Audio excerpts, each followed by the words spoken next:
ದ್ವೇಷ ಭಾಷಣ ತಡೆ ವಿಧೇಯಕಕ್ಕೆ ರಾಜ್ಯಪಾಲರು ಅಂಕಿತ ಹಾಕಿರಲಿಲ್ಲ. ಈಗ ಇದು ರಾಷ್ಟ್ರಪತಿಗಳ ಅಂಗಳಕ್ಕೆ ಕಾಲಿಟ್ಟಿದೆ. ದ್ವೇಷ ಭಾಷಣ ವಿಧೇಯಕಕ್ಕೆ ರಾಜ್ಯಪಾಲರು ಅಂಕಿತ ಹಾಕಿರಲಿಲ್ಲ. ಹೀಗಾಗಿ ಈ ಹಿನ್ನೆಲೆಯಲ್ಲಿ ವಿಧೇಯಕವನ್ನ ಈಗ ರಾಷ್ಟ್ರಪತಿಗಳಿಗೆ ರವಾನೆ ಮಾಡಿದೆ ರಾಜ್ಯ ಸರ್ಕಾರ. ರಾಜ್ಯ ಸರ್ಕಾರ ಈಗ ಇದನ್ನ ರಾಷ್ಟ್ರಪತಿಗಳಿಗೆ ರವಾನೆ ಮಾಡಿದೆ. ಕೇಂದ್ರ ಗೃಹ ಇಲಾಖೆಗೂ ಕೂಡ ಕಾಂಗ್ರೆಸ್ ಸರ್ಕಾರ ಪತ್ರ ಬರೆದಿದೆ. ಈ ಬಗ್ಗೆ ವಿಧೇಯಕದ ಉದ್ದೇಶ ಏನಿದೆ, ಅದರ ಅಗತ್ಯತೆಯ ಕುರಿತು ಸರ್ಕಾರ ಮನವರಿಕೆ ಮಾಡಿಕೊಟ್ಟಿದೆ ಕೇಂದ್ರ ಸರ್ಕಾರಕ್ಕೆ. ರಾಜ್ಯ ಕಾನೂನು ಸಂಸದೀಯ ವ್ಯವಹಾರಗಳ ಇಲಾಖೆ ಪತ್ರ ಬರೆದಿದೆ. ಈ ಬಗ್ಗೆ ಫೆಬ್ರವರಿ 4ರಂದು ಸಮಗ್ರ ವಿವರಣೆ ಮೂಲಕವಾಗಿ 20 ಪುಟಗಳ ಒಂದು ಪತ್ರವನ್ನು ಕೇಂದ್ರ ಸರ್ಕಾರಕ್ಕೆ ಬರೆಯಲಾಗಿದೆ. ಸಮಾಜದಲ್ಲಿ ಶಾಂತಿ ಸ್ಥಾಪನೆಗೆ ಈ ಕಾನೂನಿನ ಅಗತ್ಯತೆ ತುಂಬಾ ಇದೆ. ಪ್ರಚೋದನಕಾರಿ ಭಾಷಣದಿಂದಾಗಿ ಕೋಮು ಸಾಮರಸ್ಯ ಹದಗೆಟ್ಟಿ ಹೋಗಿದೆ. ಹೀಗಾಗಿ ವಿಧೇಯಕದ ಅನಿವಾರ್ಯತೆ ರಾಜ್ಯಕ್ಕೆ ಇದೆ. ಈ ರೀತಿಯಾಗಿ ರಾಜ್ಯ ಸರ್ಕಾರ ಕೇಂದ್ರ ಗೃಹ ಸಚಿವಾಲಯಕ್ಕೆ ಈ ಬಗ್ಗೆ ವಿವರಣೆ ಕೊಟ್ಟಿದೆ. ಇನ್ನು ಕೇಂದ್ರ ಗೃಹ ಸಚಿವಾಲಯ ಇದನ್ನು ಯಾವ ರೀತಿಯಾಗಿ ತೆಗೆದುಕೊಳ್ಳುತ್ತೆ, ರಾಷ್ಟ್ರಪತಿಗಳು ರಾಜ್ಯ ಸರ್ಕಾರದ ವಿಧೇಯಕ ಏನಿತ್ತು ಹೇಟ್ ಸ್ಪೀಚ್ ತಡೆ ಕಾಯ್ದೆ, ಇದಕ್ಕೆ ಅಂಕಿತ ಹಾಕ್ತಾರಾ ಅನ್ನುವಂಥದ್ದನ್ನು ಕೂಡ ಕಾದು ನೋಡಬೇಕಾಗುತ್ತೆ. ಒಂದು ವೇಳೆ ರಾಷ್ಟ್ರಪತಿಗಳು ಕೂಡ ಅಂಕಿತ ಹಾಕದೇ ಇದ್ದರೆ ಆಗ ಕೋರ್ಟ್ ಮೆಟ್ಟಿಲಿರುವಂತಹ ಸಾಧ್ಯತೆ ಕೂಡ ಇದೆ. ಇನ್ನು ಈ ಒಂದು ಕಾಯ್ದೆ ಏನಿದೆ, ಇದಕ್ಕೆ ಸಂಬಂಧಪಟ್ಟಂತೆ ಇದರ ಅಗತ್ಯತೆ ಯಾಕಿದೆ ಕರ್ನಾಟಕಕ್ಕೆ, ಈ ಬಗ್ಗೆಯೂ ಕೂಡ ಈಗಾಗಲೇ ವಿವರಣೆ ಕೊಟ್ಟಿದ್ದಾರೆ. ಇನ್ನು ಕಳೆದ ಬೆಳಗಾವಿ ಅಧಿವೇಶನದಲ್ಲಿ ಅಂಗೀಕಾರವಾಗಿತ್ತು ಈ ಬಿಲ್ಲು. ಕಳೆದ ಅಧಿವೇಶನದಲ್ಲಿ ಆಗಿರುವಂಥದ್ದು. ಅದಾದ ನಂತರ ರಾಜ್ಯಪಾಲರ ಅಂಕಿತಕ್ಕೆ ಅಂತ ಕಳಿಸಿಕೊಡಲಾಗಿತ್ತು. ಆದರೆ ಬಿಲ್ ಅಂಗೀಕರಿಸದಂತೆ ಮನವಿ ಮಾಡಿಕೊಂಡಿತ್ತು ಬಿಜೆಪಿ. ಇದನ್ನ ಅಂಗೀಕರಿಸಬಾರದು, ವಾಪಸ್ ಕಳಿಸಬೇಕು ಅಂತ ಮನವಿ ಮಾಡಿಕೊಂಡಿದ್ರು. ಅಭಿವ್ಯಕ್ತಿ ಸ್ವಾತಂತ್ರ್ಯಕ್ಕೆ ಧಕ್ಕೆ ಬರುತ್ತೆ ಅಂತ ದೂರು ದಾಖಲು ಮಾಡಿದ್ರು. ಹೀಗಾಗಿ ಅದಕ್ಕೆ ಸಹಿ ಹಾಕದೆ ಪೆಂಡಿಂಗ್ ಇಟ್ಟಿದ್ದಾರೆ ರಾಜ್ಯಪಾಲರು. ಹೀಗಾಗಿ ರಾಷ್ಟ್ರಪತಿಗಳ ಅಂಗೀಕಾರಕ್ಕೆ ರಾಜ್ಯ ಸರ್ಕಾರ ಈಗ ಕಳಿಸಿಕೊಟ್ಟಿದೆ. ರಾಷ್ಟ್ರಪತಿಗಳು ಒಂದು ವೇಳೆ ಅಂಗೀಕಾರ ಮಾಡಿದ್ದೇ ಆದರೆ, ಅಂಕಿತ ಮುದ್ರೆಯನ್ನ ಹಾಕಿದ್ದೇ ಆದರೆ ಆಗ ಅಧಿಕೃತವಾಗಿ ಕಾನೂನಾಗಿ ಇದು ಪಾಸ್ ಆಗುತ್ತೆ. ಇನ್ನು ರಾಜ್ಯಪಾಲರು ಈ ವಿಚಾರಕ್ಕೆ ಸಂಬಂಧಪಟ್ಟಂತೆ ಸ್ಪಷ್ಟೀಕರಣ ಕೊಡಬೇಕು ಅಂತ, ಪುನರ್ ಪರಿಶೀಲನೆ ಮಾಡಬೇಕು ಅಂತ ಅವರು ರಾಜ್ಯ ಸರ್ಕಾರಕ್ಕೆ ಇದನ್ನು ವಾಪಸ್ ಕಳಿಸಿದ್ರು. ರಾಜ್ಯ ಸರ್ಕಾರ ಈಗ ರಾಷ್ಟ್ರಪತಿಗಳ ಒಂದು ಮೆಟ್ಟಿಲೇರಿದೆ. ಇನ್ನು ರಾಜ್ಯಪಾಲರು ಎತ್ತಿದಂತಹ ಆತಂಕ ಏನು, ಹಾಗಾದರೆ ಏನು ಹೇಳಿ ಅದನ್ನು ವಾಪಸ್ ಕಳಿಸ್ಕೊಟ್ಟಿದ್ರು ಅಂತ ನೋಡೋದಾದರೆ, ಈ ದ್ವೇಷ ಭಾಷಣದ ವ್ಯಾಖ್ಯಾನ ಏನಿದೆ ಅದು ಸ್ಪಷ್ಟವಾಗಿಲ್ಲ. ದ್ವೇಷ ಭಾಷಣ ಅಂದರೆ ಏನು? ಜನರಿಗೆ ಪ್ರಚೋದನೆ ಕೊಡುವಂಥದ್ದಾಗಿರಬಹುದು, ಅಥವಾ ಜನರಿಗೆ ದಿಕ್ಕು ತಪ್ಪಿಸುವ ರೀತಿಯಲ್ಲಿ ಮಾತನಾಡುವಂಥದ್ದಾಗಿರಬಹುದು, ಸುಳ್ಳನ್ನು ಮಾತನಾಡುವಂಥದ್ದು, ಕಾನೂನುಬದ್ಧವಾಗಿ ಅಭಿವ್ಯಕ್ತಿ ಸ್ವಾತಂತ್ರ್ಯ ಹತ್ತಿಕ್ಕುವಂತಿರಬಾರದು. ಈ ರೀತಿ ಹಲವಾರು ವಿಚಾರಗಳಿಗೆ ಸಂಬಂಧಪಟ್ಟಂತೆ ಸ್ಪಷ್ಟೀಕರಣ ಕೊಡುವಂತೆ ಸ್ಪಷ್ಟೀಕರಣ ಕೇಳಿದ್ರು. ಈ ಬಗ್ಗೆ ಮತ್ತಷ್ಟು ಮಾಹಿತಿ ಕೊಡ್ತಾರೆ ಪ್ರತಿನಿಧಿ ಶಿವಕುಮಾರ್ ಜೋಹಳ್ಳಿ, ನೇರ ಸಂಪರ್ಕದಲ್ಲಿ ಜಾಯ್ನ್ ಆಗಿದ್ದಾರೆ.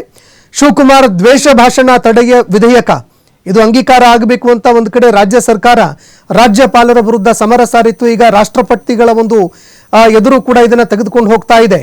ಒಂದು ವೇಳೆ ರಾಷ್ಟ್ರಪತಿಗಳು ಅಂಕಿತ ಹಾಕದೇ ಇದ್ರೆ ಮುಂದೆ ಯಾವ ನಡೆಯನ್ನ ಅನುಸರಿಸುತ್ತೆ? ಇದರ ಜೊತೆಗೆ ರಾಜ್ಯ ಸರ್ಕಾರ ಈಗ ಏನೇನೆಲ್ಲ ಒಂದು ಸ್ಪಷ್ಟೀಕರಣಗಳನ್ನು ಕೊಟ್ಟಿದೆ ಈ ಬಗ್ಗೆ ಕೇಂದ್ರಕ್ಕೆ ಅಂತ?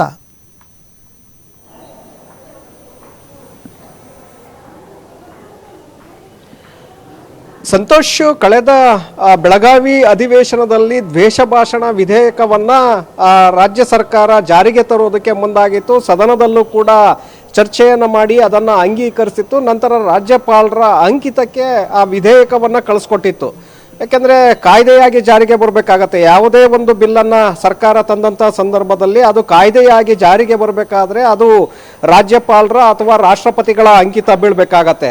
ಅದು ಬೀಳದೆ ಹೋದರೆ ಆ ವಿಧೇಯಕ ಕಾಯ್ದೆಯಾಗಿ ಜಾರಿಗೆ ಬರೋದಿಲ್ಲ, ಅದನ್ನು ಅನುಷ್ಠಾನ ಮಾಡೋದಕ್ಕೂ ಕೂಡ ಬರೋದಿಲ್ಲ.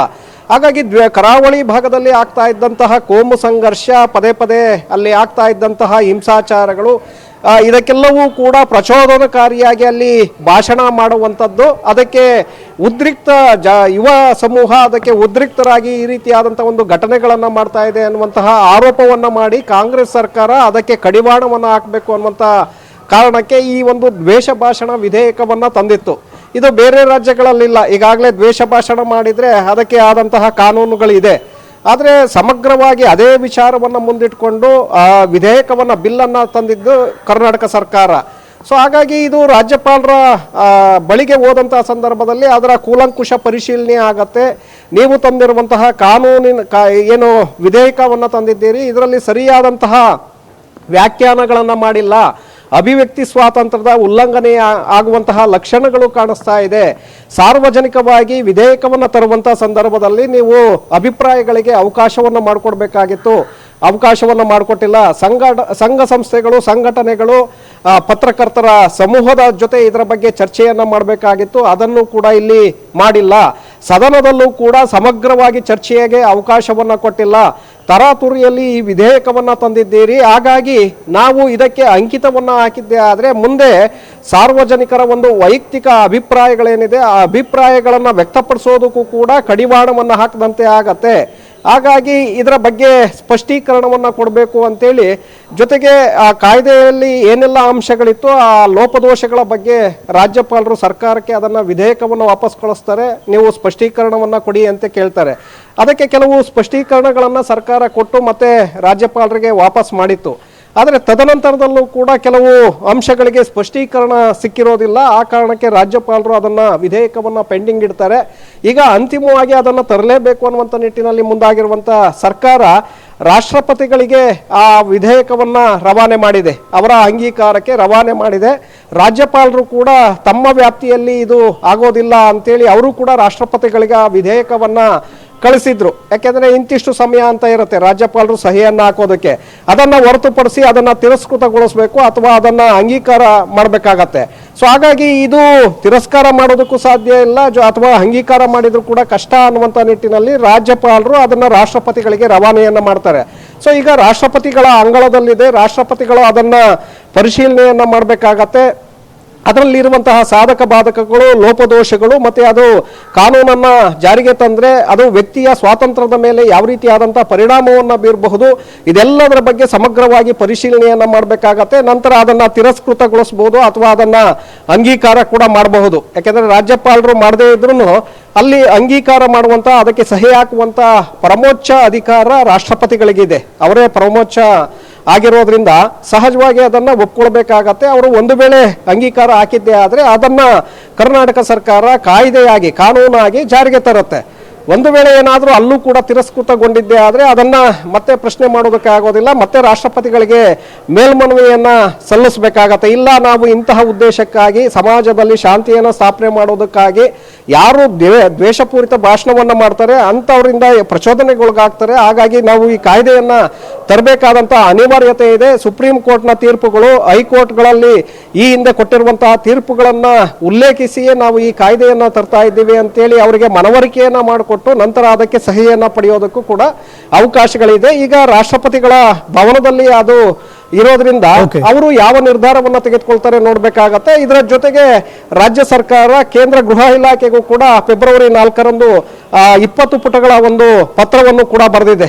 ಸೊ ನ್ಯಾಯಾಲಯಗಳ ತೀರ್ಪುಗಳೇನಿತ್ತು ಅದನ್ನು ಉಲ್ಲೇಖಿಸಿ ವಿಧೇಯಕವನ್ನು ಯಾಕೆ ತರ್ತಾ ಇದ್ದೀವಿ ಅಂತೇಳಿ ಸಚಿವಾಲಯಕ್ಕೂ ಕೂಡ ಪತ್ರವನ್ನು ಬರೆದಿದೆ.